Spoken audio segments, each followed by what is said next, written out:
Hello, my name is Dustin McFadden, and I'm here to talk to you today about equal opportunity.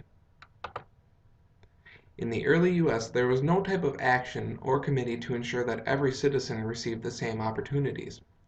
Following the Civil Rights Act of 1964, the Equal Opportunity Commission was founded in 1965. However, the committee handled no sort of litigation between the years of 1965 and 1971. In 1972, the Equal Employment Opportunity Act amended Title VII to allow the EEOC to handle litigation. The committee was founded under Executive Order 10925 and required government contractors to take affirmative action to ensure that applicants are employed and that employees are treated during employment without regard to their race, creed, color, or national origin. As recently as 2012, the committee still receives as many as 99,412 private workplace discrimination charges. Some of the more important cases that the EEOC has ruled on include Phillips versus Martin Marietta Corporation, Griggs versus the Duke Power Company, and McDonnell Douglas Corporation versus Green. All of these court cases have led us to where we are today. In the schools right now, there is a severe problem of overrepresentation. There are too many minority students in special education classrooms. According to Education Week, African American students comprise 17% of the American school population, but account for 20% of all those in special education. Likewise, the Hispanic and Latino population make up approximately 20% of the school population, but represent 24% of those in special education programs.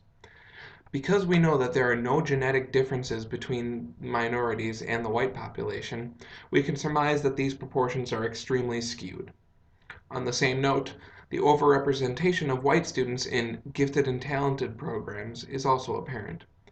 According to the Mid-Atlantic Equality Center, white students, while comprising 59% of the general school population, account for 72% of all those in gifted and talented programs, while minority students muster up a paltry 19.7%. Not only do we see this type of segregation in more diverse schools, but we see schools that emanate the same Jim Crow laws as if desegregation had never had occurred. According to Jonathan Kozol, Martin Luther High School in Milwaukee has a population of 99% black and Hispanic students. In letters from schools with this type of population, Kozol had students telling him, "We don't have no gardens, no music or art, and no fun places to play." This is an issue. All students should have access to the same materials, opportunities, and resources. For example, many of the school closings in Chicago happen to be in neighborhoods where children often lack health care and proper nutrition, and do not have access to test prep, books, or other informational learning at home, and neighborhoods where parents have limited education and families are constantly stretched economically. The discrepancy between students of different ethnicities can be boiled down to a few reasons. As Americans, we claim to have something of a melting pot, or even a tossed salad. It is neither of those. While there is indeed some melding and adapting of cultures, what we see in America is the absorption of smaller minority cultures into the dominant or mainstream way of thinking. What this leads to is an inferiorized view of those minority cultures. As a result, most IQ tests are not written from a diverse perspective, but are really ethnocentric to the white Anglo-Saxon perspective. According to an Education.com article, specifically, several studies indicate that African Americans score, on average, 15 points lower than their white counterparts on traditional intelligence tests with high linguistic and verbal and cultural loadings.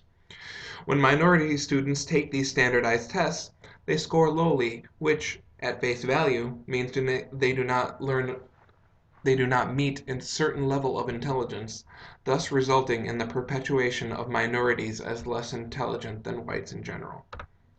Another interesting fact to mull over is that between 1932 and 1972, A study found that the average white scored higher on the Stanford Binet in 1978 than 82% of whites who took the test in 1932. Such findings reinforce the implications of adoption studies. Large environmental changes can have a large impact on test performance. So even if someone would argue that African Americans are less intelligent than white Americans, they would see that there was an abnormally large increase in quote unquote intelligence over a span of 50 years. In order to reduce the ever widening gap between the races, we need to come up with better ways of testing our students. We need tests that can be form fitted to each and every student, regardless of their race, creed, or ethnicity. What we are what we are seeing then is that even when family environment is stable, the parents' income more equal to that of white Americans, and schools desegregated, the African American test scores still lag behind those of white Americans. Instead of looking at how the students perform, look at how we test. But it's not all doom and gloom. Many districts and schools are making concerted efforts to ensure that all students have the same resources and opportunities. Beth McFadden, a special education teacher in Test Corners Elementary in Muskego, Wisconsin, elaborates on this. Just recently, we as a district have begun to utilize UDL in the classroom.